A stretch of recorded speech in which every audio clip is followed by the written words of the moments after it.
Power cable कितने तरह का होता है, इस लेक्चर में हम लोग काफ़ी डिटेल में समझेंगे। जब भी केबल की बात करते हैं टू ट्रांसमिट पावर, तो केबल का यूज़ अंडरग्राउंड पावर ट्रांसमिशन में होता है, जिसमें वोल्टेज लेवल के अकॉर्डिंग उस पर प्रॉपर इंसुलेशन किया हुआ रहता है। इस टेबल में वोल्टेज रेटिंग के बेस पर केबल को क्लासिफाइड करेंगे। लो टेंशन वोल्टेज के लिए सिंगल कोर केबल का यूज़ करते हैं, जिसका वोल्टेज रेंज 0 से 1 किलो वोल्ट तक होता है। वहीं पर हाई टेंशन के लिए हम लोग बेल्टेड टाइप केबल का यूज़ करते हैं, जिसका voltage range 1 to 11 kilo volt तक होता है, मतलब 11,000 वोल्टेज तक हम लोग उसके थ्रू पावर ट्रांसमिट कर सकते हैं। सुपर टेंशन की अगर बात करें तो वहाँ पे हम लोग स्क्रीन्ड टाइप केबल का यूज़ करते हैं, जिसका voltage range 11 kilo volt to 33 kilo volt तक होता है। एक्स्ट्रा हाई टेंशन की अगर बात करें तो वहाँ पे हम लोग 33 to 66 किलो वोल्ट तक पावर ट्रांसमिट कर सकते हैं, एंड वहाँ पर भी हम लोग स्क्रीन्ड केबल का यूज़ करते हैं। थोड़ा उसको पहले वाले स्क्रीन्ड केबल से ज़्यादा मॉडिफाई करते हैं, एंड केबल के थ्रू 66 किलो वोल्ट से ज़्यादा पावर ट्रांसमिट करना है तो वहाँ पर हम लोग प्रेशर केबल का यूज़ करते हैं। इन केबल्स के स्ट्रक्चर को हम लोग काफ़ी डिटेल में समझेंगे।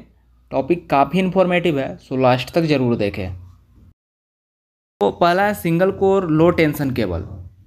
लो टेंशन केबल की अगर बात करें, केबल कोर जो है वो स्ट्रैंडेड टिन्ड कॉपर और एल्यूमिनियम का डिज़ाइन किया जाता है, जिसका शेप सर्कुलर होता है। यहाँ पे मिडिल में जो पोर्शन है उसको हम लोग कोर बोल रहे हैं, जो कि स्ट्रैंडेड टिन्ड कॉपर और एल्यूमिनियम का डिज़ाइन किया जाता है। जनरली कॉपर का डिज़ाइन करते हैं, बजट अगर कम है तो वहाँ पे हम लोग एल्यूमिनियम का यूज़ कर लेते हैं। टिन्ड कॉपर का मतलब है कि कॉपर कंडक्टर जो रहेगा उसके ऊपर टिन्ड का एक लेयर चढ़ाते हैं। इसमें अगर इंसुलेशन को देखें तो इस टाइप के केबल में इम्प्रिग्नेटेड पेपर इंसुलेशन का यूज़ करते हैं, एंड इस टाइप के केबल का जो वोल्टेज रेंज है वो अप टू 1 किलो वोल्ट के लिए यूज़ किया जाता है। मतलब 1 किलो वोल्ट तक जहाँ भी एप्लीकेशन होगा पावर को ट्रांसमिट करने के लिए, वहाँ पे हम लोग सिंगल कोर लो टेंशन केबल का यूज़ कर सकते हैं। नेक्स्ट है बेल्टेड केबल। बेल्टेड केबल के 4 इंपॉर्टेंट पॉइंट्स को हम लोग डिस्कस करेंगे, जिससे इससे रिलेटेड कॉन्सेप्ट क्लियर हो जाएगा। बेल्टेड केबल में पेपर बेल्ट का यूज़ करते हैं, इसलिए इसको बेल्टेड केबल बोलते हैं। केबल्स का जब भी हम लोग नेमिंग करते हैं तो नाम में ही उसका डेफिनेशन छिपा हुआ रहता है। यहाँ पर कोर और कंडक्टर है, इसमें जो ग्रीन वाला पोर्शन है वो इंसुलेशन है। इसमें जो पेपर बेल्ट हम लोग यूज़ कर रहे हैं वो भी इंसुलेशन प्रोवाइड कर रहा है। इंसुलेशन हम लोग जितना ज़्यादा प्रोवाइड करेंगे, जो केबल है वो उतना ही ज़्यादा हाई पावर को कैरी कर सकता है। 1 किलो वोल्ट से ज़्यादा हम लोग को पावर ट्रांसमिट करना है, इसलिए यहाँ पे इंसुलेशन को हम लोग इम्प्रूव कर रहे हैं। एंड इसमें अगर कंडक्टर को देखें या फिर कोर को देखें तो वो नॉन सर्कुलर होता है।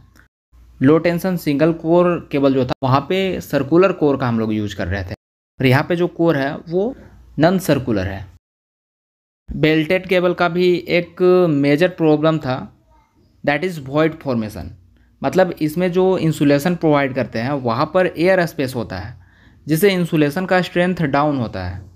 इंसुलेशन 33 किलो वोल्ट सस्टेन करने के लिए डिज़ाइन किया गया था, तो वॉइड फॉर्मेशन के कारण 15 to 20 किलो वोल्ट तक ही पावर को सस्टेन कर पाएगा। मतलब जो इसका सस्टेबिलिटी था पावर कैरी करने का वो पहले ही ब्रेक डाउन हो जाता है, जो कि इस टाइप के केबल का एक बिग इशू था। इस वजह से इस टाइप के केबल को ओनली 11 किलो वोल्ट तक ही हम लोग पावर फ्लो करा सकते हैं, जबकि डबल इंसुलेशन यूज हो रहा है, जिसका मेन रीज़न है एयर स्पेस। पर हम लोगों की रिक्वायरमेंट थी 11 किलो वोल्ट से भी ज़्यादा पावर ट्रांसमिट करने का, इसलिए हम लोगों ने डिज़ाइन किया screened type cable. Screened cable 2 type का होता है, H type and SL type. Screen type cable में हम लोग मेटालिक स्क्रीन का यूज़ करते हैं। मेटालिक स्क्रीन से इंसुलेशन को हम लोग कवर करते हैं, मतलब इंसुलेशन को और ज़्यादा इम्प्रूव कर रहे हैं ताकि ज़्यादा पावर फ्लो करा सके। एंड सेम लेयर्स यहाँ पर भी होगा, lead sheath, armouring and serving, जिसको केबल कंस्ट्रक्शन में ऑलरेडी हम लोग देख चुके हैं। मेटालिक स्क्रीन का एक और इम्पोर्टेंट फीचर होता है, यह इलेक्ट्रोमैग्नेटिक वेव्स को इंटर करने से प्रिवेंट करता है।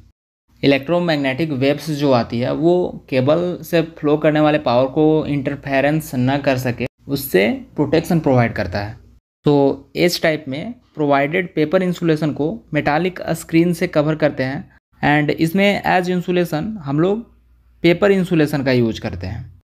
Role of metallic screen use करने का मेन पर्पस क्या था हमारा, जो वॉइड फॉर्मेशन हो रहा था उस पॉसिबिलिटी को अवॉइड करना, उसको रोकना, जो इंसुलेशन में एयर स्पेस बन रहा था उसको कम से कम करना। एंड मेटालिक स्क्रीन जो है वो कूलिंग भी प्रोवाइड करता है। एंड इस टाइप के केबल का जब हम लोग यूज़ करते हैं तो वहाँ पे वोल्टेज रेंज जो है वो 66 किलो वोल्ट तक मिलता है, क्योंकि इतना हाई रेंज जो वोल्टेज है that is 33 kilo volt to 66 kilo volt, ज़्यादा पावर फ्लो करने के कारण मतलब हीट भी ज़्यादा प्रोड्यूस होगी, सो कूलिंग का अरेंजमेंट भी करना होगा। इसलिए जो मेटालिक स्क्रीन है वो also work as cooling. And H type में तीनों कोर को एक ही लेड शीथ से कवर किया गया है। इसका डिमेरिट यह है कि इसको बेंड इजीली नहीं किया जा सकता है due to this single lead sheath. जब ग्राउंड के अंदर हम लोग केबल को बिछाते हैं और लेइंग करते हैं तो कई जगह पे रिक्वायरमेंट होती है केबल को मोड़ने का, पर जब हम लोग एच टाइप केबल का यूज़ कर रहे हैं जिसमें सिंगल लेड शीथ का यूज़ किया गया है फॉर ऑल 3 कंडक्टर्स, तो यहाँ पे उसको बेंड करना थोड़ा डिफ़िकल्ट हो रहा था। इसको बेंड करने में काफ़ी ज़्यादा एरिया कवर हो रहा था, इसलिए इस प्रॉब्लम को एसएल टाइप केबल में सॉल्व किया गया। एसएल केबल का मतलब है सेपरेट लेड शीथ, मतलब तीनों कंडक्टर में सेपरेट लेड शीथ का यूज करेंगे। तीनों कंडक्टर का कोर दिख रहा है उसमें सेपरेट लेड शीथ का हम लोग यूज करेंगे। ऐसा करने से बेंडिंग की जो प्रॉब्लम हो रही थी वो दूर हो जाती है, जो कि एच टाइप केबल में आ रही थी। इसमें मेटालिक स्क्रीन के ऊपर लेड शीथ के लेयर को इस तरह कवर करते हैं। ऐसा करने से केबल का जो फ्लेक्सिबिलिटी है वो इम्प्रूव होता है, जिससे लेइंग ऑफ केबल में प्रॉब्लम ऑकर नहीं होता है। एंड तीनों कोर के बीच इंसुलेशन इंक्रीज होता है, जिससे कोर टू कोर फॉल्ट होने का चांस भी कम हो जाता है। उसका वोल्टेज सस्टेन रेंज जो है, इस टाइप के केबल का वोल्टेज सस्टेन रेंज जो है वो 33 kilo volt to 66 kilo volt तक रहता है। यहाँ पर भी एच टाइप के तरह ही इस केबल का भी डिज़ाइन है, बस यहाँ पे हम लोग फ्लेक्सिबिलिटी को इम्प्रूव कर रहे हैं। एंड यहाँ पर भी वॉइड फॉर्मेशन जो है वो रिड्यूस होता है, मतलब जो इंसुलेशन में एयर स्पेस बन रहा था वो रिड्यूस होता है। एच टाइप हो या फिर एसएल टाइप हो, दोनों में एयर स्पेस निग्लिजिबल होता है बाय यूजिंग मेटालिक स्क्रीन, जो कि as well as electromagnetic wave interference से केबल को प्रोटेक्ट करता है। जितने भी टाइप के केबल्स को हमने देखा, हमारा मेन फोकस था वॉइड फॉर्मेशन और एयर स्पेस को कम करना, ताकि मैक्सिमम पावर ट्रांसमिट कर सके। तो इस तरह से कोई भी टॉपिक को अगर आप इजी वे में समझना चाहते हैं तो चैनल को सब्सक्राइब कर लें और बेल आइकन को भी प्रेस कर लें ताकि वीडियोज आप तक पहुंच सके।